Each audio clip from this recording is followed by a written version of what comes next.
All right, let's call the meeting to order at 4:43 p.m. And let's start with the Pledge of Allegiance. I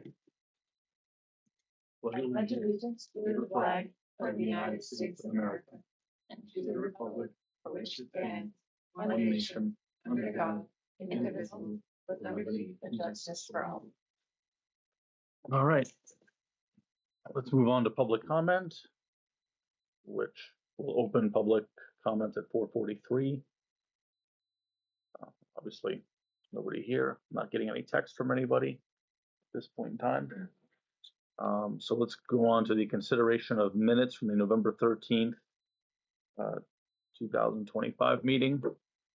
So I'll make a motion to approve the minutes from November 13th, 2025's regular meeting. Second. And all in favor?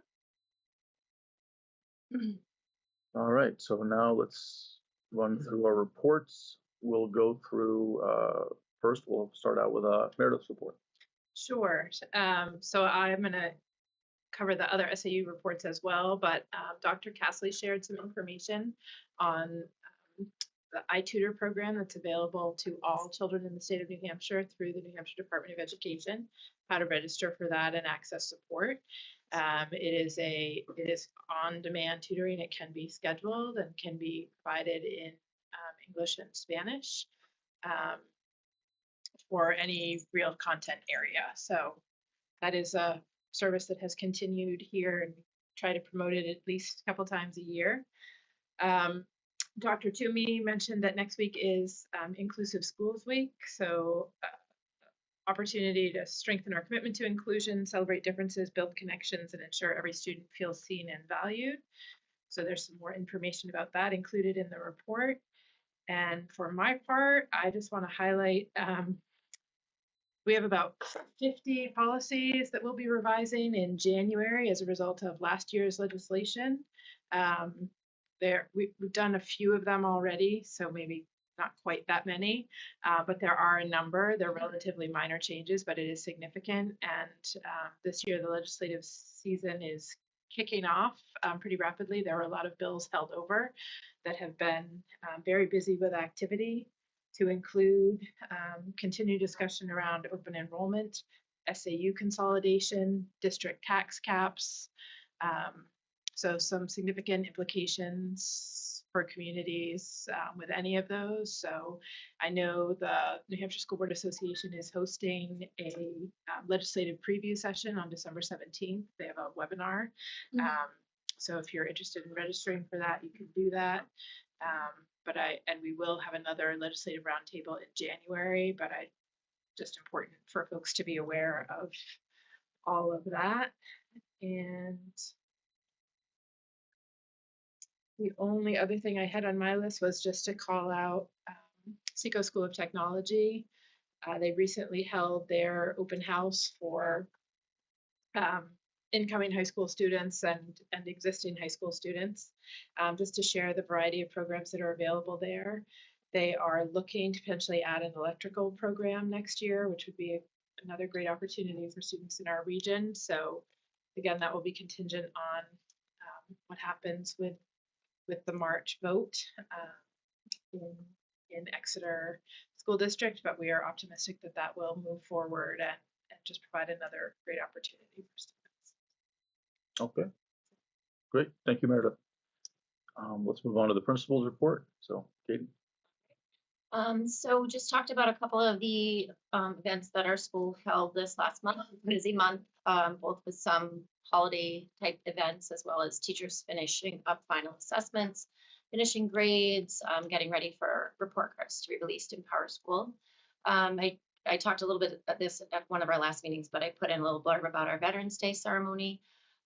Just recently, right up before Thanksgiving, we did a little Macy's Day Parade in the gym. That was part of a STEM class initiative where all the students created and designed balloons and learned about the design process of the balloons. Talked a little bit about competency-based grading. I also put that in my parent newsletter, the monthly newsletter that went home, just to explain what competency-based grading looks like. And we've spent time with teachers just looking over what each of those scores mean, what we're actually assessing, what are the competencies we're working on each term, looking at those. those teachers finalized the report cards. I went through all of them up through this morning, so those will be released tomorrow. And then I did put in 2 updates, which are on the agenda to talk about afterwards. So I'll hold off on those. And then just some upcoming events that we're sponsoring. Student Council is sponsoring a toy drive. So that goes from now until December 12th. So bringing in an unwrapped new toy that we will donate. And then our annual holiday shop is held on December 11th, and then the morning of the 12th, where students will bring in some money, and they have a set time where they'll go down and shop for families or wherever they want. PT has been working on that, getting those items ready and wrapped for all of our students. Just a list of our upcoming activities, which, as we can see out the windows, our basketball games are popular here in Southampton. So, All right, great. Thank you, Katie. Let's move on to special services. We don't have anything Yes. there. Yep, we went over that. Yep. So Matt, we'll go to the finance report. All right, so I have included both the year-to-date expenditure and revenue report, excuse me. Nothing, no real changes from last month. You know, as you know, we have some recognized savings with some staffing adjustments where we are seeing some accounts, some salary accounts under budget due to that special education, both the teacher and the administrator. We also, you'll see that reflected in the benefits section. We're under budget there as well as a result of those changes. But overall, we are tracking well. I will note that the high school tuition is not fully encumbered, so that's $250,000 that it looks like it's available, but it's really not. So, but otherwise, we both on the expenditure and revenue side, we're right where we are. I also want to update you on our budget for FY27. We have completed that process.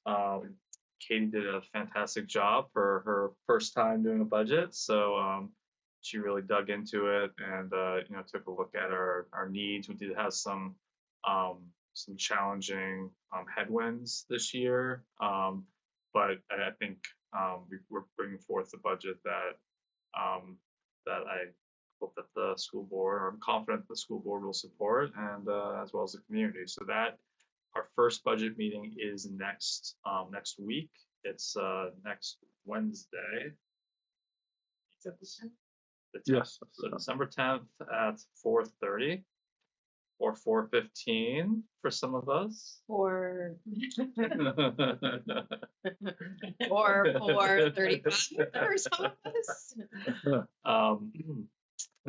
So all those budget materials are loaded into board docs.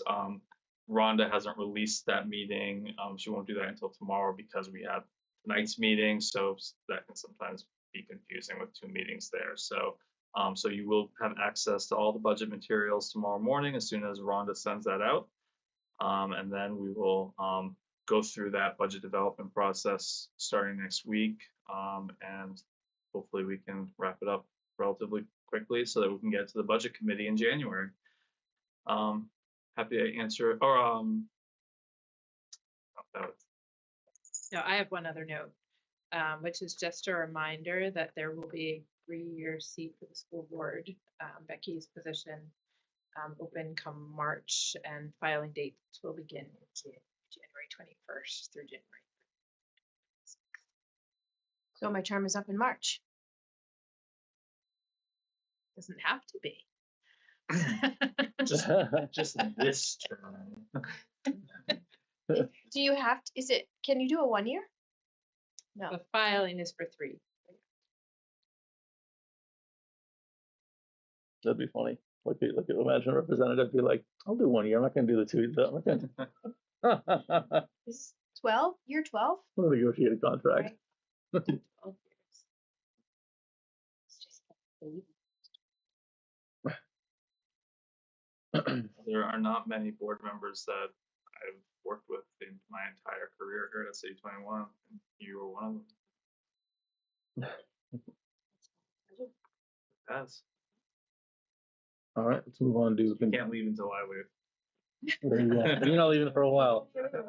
Not for a while. So there you go.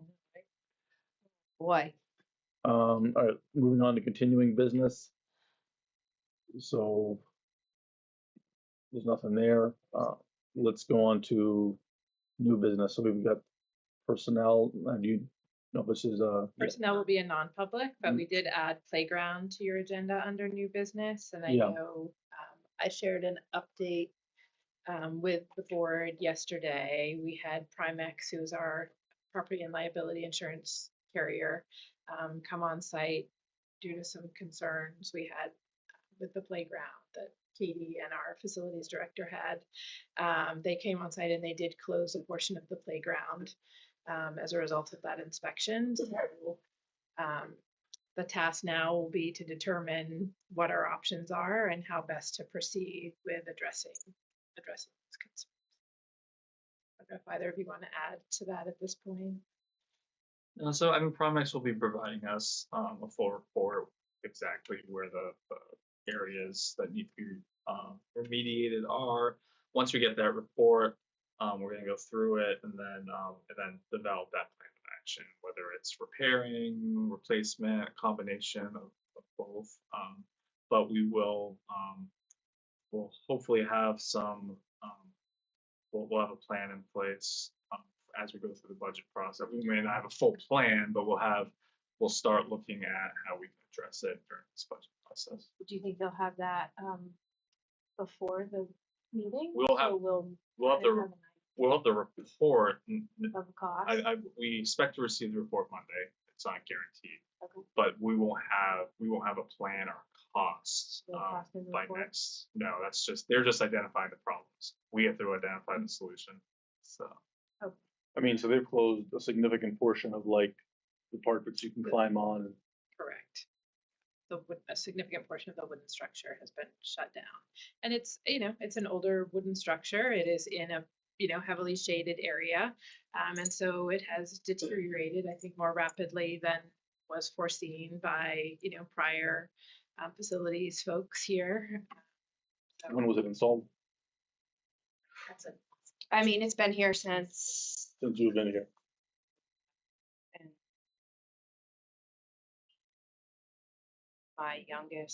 and my oldest is 23, so he was 5, right? Or 6? So I found a large map from 2003, and the playground was drawn on it, but there were no structures on it, so I couldn't tell if it was just the area or structures were there. But if you're saying that, then it would have been there in 2003 at least. so The only other piece I will add is that we did, right, the day the Primex came out, we did go around the entire area that's blocked off with caution tape. That's obviously not, sufficient enough, so we went out and got some orange, that barricade fencing that we're then also putting up around the area to deter anyone from trying to get onto the structure. can you do anything in the gym for recess? Yeah, and For them so to- when I tell you the kids are having no short of an amazing time at recess, right? I mean, they're sledding, Snow. they're I saw literally the sledding. picture. Awesome. But we also still have the entire field open, which the kids play soccer on. We have half of the playground, so there's still 2 swing sets available, a dome climber, and then the monkey bars, part of the section of that play structure. It's the tall one, shaky and just unsafe with the slide, and then that zip line thing that's closed down. So the section, they played a lot of like tag games on. So those games, they'll just have to move elsewhere on the playground. Fortunately, we have a really large play area, but not ideal. That's the win. Yeah. But we are working on making sure that we have enough signage and blocking it off to make sure no one goes on that equipment. Well, you haven't been here in winter, but I don't know if they play on it. in It's winter. less, Less. it's less in the winter Less, for for sure. Yeah, they're more active in the snow and building and Because it's something I think that we'd want to get replaced by the time, spring comes around.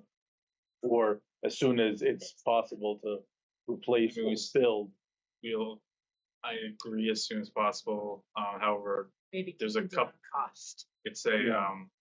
playgrounds can be very expensive, so we'll have a better visibility when we get the full extent of the issues and what our options are. But and we already are looking at different potential solutions. We have trust building maintenance trust funds that we could potentially tap into. We're going right into budget season, so we could look at a warrant article. But there is some lead time there, particularly if there's new equipment. So it may be more of a Summer. summer time You frame. don't want In cold. really best case scenario, summer Wow. time frame. Yeah. I'm, No, I mean, I assume that when the weather's bad. unless especially we're with snow and stuff. surprised, and it's not as big a deal as we think. But Yeah. Yeah. Okay. Yeah, I guess it's like literally a blizzard out right now, so no, it's not. The snow squall. Yeah. There's a Um, snow squall, yeah. Okay, Can we hold, once you find out, and then how long do we have for the budget process? Like if we found out what the cost might be, and then we decided we wanted to like change what the budget was for a warrant, I mean, the amount for a warrant article or something like that, could we amend that at the deliberative session? yeah, Or just have a different meeting for it?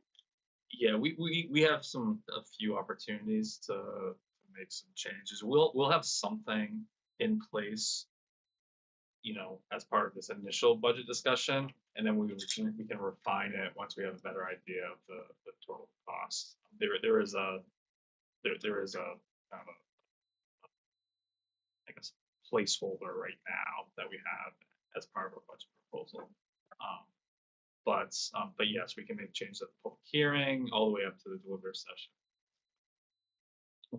And it was maintenance that noticed? with the insurance company, right? No, I mean, Well, no, so I think Katie. yeah, I mean, I'm out there with the kids every day, Okay, so yeah, I noticed that it was moving. Yeah. When the kids were on it, and Okay. I mean, it's visible to anyone, the bottom of the posts are rotted off. Okay. Um, Yeah. So I talked with the maintenance, our facilities manager, and we had Primex come in to take a look. They were here 3 years ago in 2022. All the issues that they found, except for one, were fixed at that time, which the bridge needed repairing, but they painted over it. And it was fine. It was stable enough, but at this point, she said that portion of the playground was not able to be used anymore. okay. I wonder why, I mean, I wonder what the weather was, maybe just the dryness? Could be a combination of, It's the like- real dry conditions. And again, it is in a shaded area, and largely a wooden structure, so wood rot, I mean, About it can happen. 2022? Yeah. Only 2.5, not even 2.5 years. So Well, it what should have been rotting underneath. so that's what she said, it was most likely happening, and it comes up, and so what we see is once it's already been rotting, and then it tore away, like, so there's a gap between the ground and the post, but it started under there, so we could dig up all the posts, and my guess is that they're probably going to be similar. Fortunate.